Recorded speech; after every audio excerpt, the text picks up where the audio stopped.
Vamos dar um pulo neste departamento que tanto nos orgulha, o departamento de jornalismo da nossa emissora, equipe do Jornal da Gazeta que se desdobra. Eles estão fazendo uma série especial sobre o litoral norte. Não é isso, Luciano? Seja bem-vindo. Obrigado, Regina. É isso mesmo, sempre um prazer estar aqui com vocês. Hoje vai ao ar a nossa segunda reportagem, eu já detalho aqui daqui a pouquinho o que vai ser mostrado hoje, mas eu queria começar falando, dando uma boa notícia, né? Oba. A gente fala tanto da tragédia, hoje vai ser reaberta a rodovia a Mogi-Bertioga, que era a única estrada que estava fechada desde o começo das chuvas, né? Porque foi a mais atingida, teve vários pontos ali em que o asfalto cedeu, teve fissuras na pista, e aí hoje a partir das 6 horas da tarde, todo o trecho da Mogi-Bertioga será reaberta, vai ser mais uma opção aí que vai poder fazer a interligação aqui da Grande São Paulo com o litoral norte. O sistema Anchieta Imigrantes já estava funcionando normalmente e a rodovia dos Tamoios também, agora a terceira opção mais importante, também será reaberta a partir das 6 horas, que é a Mogi-Bertioga. E outra boa notícia é a das doações, né, que a gente vinha falando. Elas continuam, né? O trabalho dos voluntários que a gente comentou ontem. Amanhã é Dia Internacional da Mulher, né, Regina? 8 de março. Então, hoje, a Prefeitura do lado de São Sebastião está fazendo uma ação específica para celebrar a data. Estão sendo disponibilizados os itens comuns de alimentação, de água, mas eles estão fazendo um mutirão específico para as mulheres vítimas da tragédia. Então, estão sendo reservados lotes adicionais de itens de higiene pessoal para beneficiar as mulheres vítimas lá do litoral, sabonetes, condicionador, absorventes íntimos, exatamente, que são itens não são baratos, né, a gente sabe, principalmente fraldas, né, que são super caras, né, fraldas geriátricas para as mulheres mais idosas, para as idosas e tal. Então, está tendo esse mutirão, as doações são lá no CRAS, que é Centro de Referência de Assistência Social, CRAS, do bairro de Topolândia, lá em São Sebastião, durante o dia inteiro até às 5 horas da tarde, até daqui a pouco, lá no CRAS. O endereço, a gente tem aí o endereço certinho, é na rua Onofre Santos, 106, Viela 1, lá em São Sebastião. Mas quem quiser também pode doar, como a gente também já falou, dinheiro, né? Valores em espécie, pela chave Pix. Exato, as doações via Pix, acho que está aparecendo aí na tela para vocês. Tá, sim. É um CNPJ 28 086 952 0001-99. Então não tem desculpa, quem quiser pode pessoalmente ir lá no CRAS Topolândia doar esses itens de higiene pessoal que eu mencionei e que são a prioridade nesse momento, né, de acordo com a Defesa Civil, além dos alimentos e água e tudo mais. E quem quiser pode doar via Pix por essa chave aí que eu citei agora, Regina. Ô, Luciano, uma semana, claro que facilita a vida e tal, mas simbolicamente, uma semana muito importante, né? Porque finalmente reabriu a última via de acesso que estava fechada, que é a Mogi-Bertioga, as escolas voltaram a funcionar, as pessoas estão sendo realocadas nas pousadas, então é a vida voltando a ter um ar de normalidade, até onde é possível, né? Exatamente, Regina. E em relação aos desalojados, tem também uma novidade, a gente comentou das pousadas. Sim. Foi feita uma parceria da Prefeitura de São Sebastião, né, onde houve a tragédia, com a de Bertioga, que é uma cidade vizinha. Então, alguns desalojados de São Sebastião serão alocados em um condomínio de Bertioga, fruto dessa parceria aí. Então, serão disponibilizados 300 apartamentos desse condomínio de Bertioga para 1.200 pessoas de São Sebastião pelo período de 8 meses. A gente espera, né, e torce para que até lá, até o final desse período de 8 meses, já haja uma solução definitiva para abrigar essas pessoas que são aquelas, né, das áreas de risco, que tiveram as casas interditadas. Sim. E, nos casos mais trágicos, aquelas que realmente perderam tudo, móveis e a casa veio abaixo, como a gente mostrou aqui ontem, na nossa entrada de ontem, né? A gente já vai falar da segunda reportagem da série, mas vocês estão usando, então, o termo desalojados, não desabrigados. Tem as duas coisas, né, Regina? Desalojados e desabrigados. Porque tem aquelas pessoas que perdem tudo, por exemplo, quando a casa vem abaixo, que é o caso da dona Verônica, que eu comentei ontem, né? Ela está totalmente sem ter para onde ir. Então, a dona Verônica vai ter que ir para um local disponibilizado, né? Ou pelo poder público, ou enfim. E tem aquelas onde a casa está de pé, mas ela só está interditada. Então a pessoa ainda tem o endereço, mas ela não tem como acessar, não pode entrar, são os desalojados, porque está em área de risco, apesar da casa estar de pé, e é uma situação dramática também, né? Porque você imagina, a pessoa não pode entrar para retirar os documentos. Eu imagino que no começo elas puderam entrar para retirar itens só essenciais, mas móveis, eletrodomésticos, todos ficaram lá. Memórias, né? Então, recordações, tudo fica, né, Luciano? Pois é, então você imagina, né? E aí é muito complicado essa história dos desabrigados. Sim. E como você falou, né? Hoje vai ao ar a nossa segunda reportagem da nossa série, que vai focar na questão econômica, né? No recomeço para os comerciantes, para os lojistas, para quem realmente teve prejuízo. Eu mencionei um pouquinho aqui ontem, mas hoje no Jornal da Gazeta, às 19h, a gente vai detalhar isso, né? Esse impacto negativo na economia do município, que a gente não sabe exatamente até quando, né? Vai haver esses solavancos aí, se os próximos feriados vão ser suficientes, provavelmente não, né? Para já haver uma retomada total nos cofres desses comerciantes e do município, claro, que está gastando bastante dinheiro também nessa recuperação, mas nós vamos contar histórias de comerciantes, donos de restaurantes e a expectativa também para o turismo, já que as praias, apesar de a gente falou agora da estrada, né? A estrada foi reaberta, mas tem muita praia, Regina, que está suja, que está ainda com restos de árvores, né? Não estão com aquele cenário paradisíaco que a gente conhece do nosso litoral. Então, é uma coisa também a se considerar, aquele turista que tá planejando viajar, também é bom ele se atentar a isso, né? Tem praia que está imprópria por conta da lama que ainda escorreu dos morros, né? Então, é bastante complicado, mas eu acho que a gente vai ver, né, a primeira reportagem. Podemos? E se puder para nós... Olha o Chico Lang passando lá atrás. Se puder, para a gente vai ser uma honra. Nossa, para a gente que vai ser... Ontem a gente mostrou, queríamos que vocês também tivessem a oportunidade de acompanhar a história que a gente contou ontem sobre essas pessoas que perderam tudo, mas que ainda tem que encontrar forças, né, dentro de si para seguir adiante, que é o VT que a gente montou ontem. Então a gente vai assistir, depois a gente volta a conversar com você. Beleza, até já então.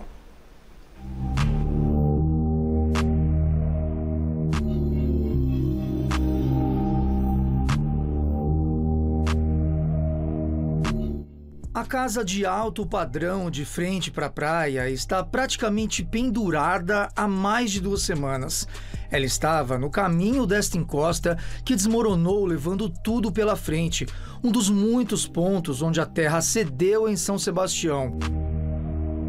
Os trabalhos de segurança e prevenção são diários.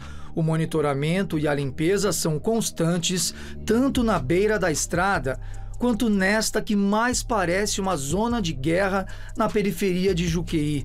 Uma dramática mistura de lama, concreto, móveis, até carros retorcidos. Veículos amassados, como se fossem de brinquedo, mostram a força da natureza, imprevisível e impiedosa. Olhando assim de longe, parece um morro de terra na periferia aqui de Juqueí, com alguns restos de árvores do lado de uma encosta. Só que, na verdade, aqui onde eu tô, gente, tinham várias casas de alvenaria que foram derrubadas no dia da tragédia. Várias residências, várias famílias que tiveram que sair às pressas. De acordo com os vizinhos, só aqui nesse ponto onde eu tô, uma pessoa morreu. Debaixo do irreconhecível aos olhos, o sonho de uma vida. A casa própria que a Verônica tinha comprado havia só 2 meses com o marido e a filha pequena virou lama e pesadelo. Eu acho que eu não consegui nem chorar, acho que eu tô em choque ainda. Não dá, porque 2 meses, né? 2 meses que a gente tinha mudado, que fez tudo bonitinho para nossos filhos ter conforto. E daí a casa cai, aí a gente está perdidos, porque a gente não sabe o que fazer. No mesmo terreno estão os restos da casa da Anita.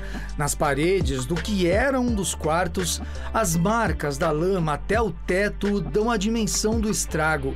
O que sobrou da loja da família, colada à residência, ainda está de pé. Dizer que ela perdeu tudo não é força de expressão. Tudo que a gente tinha, perdemos tudo. Os carros estão ali, a moto da minha mãe aqui. Só o que sobrou. Não deu tempo na hora de salvar nada? Nada. Graças a Deus deu tempo da gente salvar os nossos 2 cachorrinhos, porque estavam perto da gente, que estavam assustados também com toda a agitação da casa. Sim. Conseguimos salvar. Mas de resto... O Josivaldo, que veio de Pernambuco há 20 anos, teve bem mais sorte. A casa dele não caiu e sequer encheu d'água, apesar de ser na mesma rua. A gente só consegue morar aqui. Ou seja, é uma necessidade morar nesses lugares. É uma necessidade de morar nesses lugares. Porque se eu quiser, se eu pudesse, realmente eu estava num lugar bem mais seguro. Mas não tô. Eu sei que eu não tô. Logo após a tragédia, a Marinha de São Sebastião fez o trabalho de limpeza. Os militares reabriram o que antes era a rua, retirando camadas de terra para facilitar as buscas posteriores. Mesmo após vários dias depois da tragédia, cenas como essa têm se repetido aqui, bem às margens da rodovia Rio Santos. Verdadeiros amontoados de entulho de pessoas que tiveram suas casas invadidas pela água e pela lama. Tem de tudo, gente. Vários restos de madeira, armários, sofás e muitos colchões e camas. O recomeço dessas pessoas certamente vai passar pela batalha em reconquistar tudo que elas perderam. O governo do estado, juntamente com a prefeitura de São Sebastião, vão viabilizar um prédio da CDHU em um terreno da cidade, onde os desalojados terão prioridade para reaver a casa própria. A obra, no entanto, ainda não tem prazo e, por hora, a população atingida está sendo alocada em pousadas do município, sem prazo definido. Não foi o caso do Júnior. Ele diz não ter medo da natureza, prefere entregar nas mãos de Deus e manter a casa, que não caiu, apesar de também ficar na área de risco. Ninguém esperava esse desastre aqui nessa localização. Esperava lá em cima. Lá não teve nada, teve aqui. Então, se for da vontade de Deus... Então é entregar para Deus e seguir a vida. É, simples. Dona Nilda também está decidida. Diz que não volta para casa, que fica colada no morro de jeito nenhum. Ela explica que está morando de favor na casa da patroa, até definir um novo rumo. Eu mesma não tenho emocional para morar na minha casa e lembrar de todos os meus vizinhos que perderam tudo mesmo. E principalmente do que perdeu a vida. Eu não tenho estrutura emocional para morar na minha casa nunca mais. Quem tem? Tem gente que está morando na casa. É porque quer? Não, é porque não tem para onde ir. E assim, a população de uma das regiões mais bonitas do nosso litoral segue vivendo dias de incertezas e de expectativa pelo recomeço. Se depois da tempestade vem mesmo a bonança, é difícil prever, mas a natureza tem dado recados. Que as cicatrizes que hoje estão na mata, no futuro sejam apenas rastros de pôr do sol, rasgando o céu caiçara de leveza e esperança. Parabéns, Luciano. Muito linda a reportagem. Foi a primeira de uma série de 4 ou 5? Foi a primeira de uma série de 5. A gente vai ter todos os dias da semana. Essa foi a que abriu, né? E hoje, como eu falei antes da matéria, vamos focar aí nos comerciantes e também no impacto da economia local, que a gente, claro, torce para que tudo também se restabeleça o quanto antes, né? Porque não é só a vida dos comerciantes, dos empresários, envolve uma cadeia, né? Sim. Tem os próprios turistas que investem dinheiro na cidade, aí a cidade que tem prejuízo, enfim, mexe com a vida de muita gente e é isso que a gente vai tentar explicar na reportagem de hoje. E tem que ser mesmo um pouquinho por dia para a gente conseguir digerir tudo isso, né, Luciano? Porque exatamente. O seu Naldo falou, não, eu vou ficar ali, seja o que Deus quiser. Aí, seu Naldo, a dona Nalva, a última, Nilda, que falou não tem estrutura emocional para voltar para lá. Então, é muita coisa para processar e para confortar, né? Cada vez que eu assisto, eu já acho que é a 3ª ou 4ª vez que eu vejo, assim, a gente revive tudo aquilo, né? Porque entram os trechos editados. Aliás, aqui, parabéns para os nossos editores, o Vinícius Sacomani e o Tiago Oliveira. Mas tem todo o bruto do material, né? E eles que também ali, eu que entrevistei, Sim. e eles que também assistiram o material bruto, certamente também ficaram impactados com os depoimentos. Tenho então certeza. é algo que marca mesmo, né? Não tem como. Deve ter sido difícil escolher pequenos trechos, né? Porque você tem ali 6 minutos para colocar uma história que é uma tragédia. Exato. Deve ter sido muito difícil. Deve ser muito difícil, por isso aqui a gente mencionou que o trabalho deles, assim, o quão o trabalho da edição nessas horas também é importantíssimo, para que a gente consiga, né, Regina, você sabe também bem disso, levar para o ar um compacto e realmente do que mais relevante tem dessa história, né? Parabéns, meu querido. Você volta a conversar conosco Regina. hoje ou não? Hoje eu acho que ainda não, mas amanhã a gente está de volta para falar dos desdobramentos. Tá. Então, Jornal da Gazeta, segunda reportagem da série.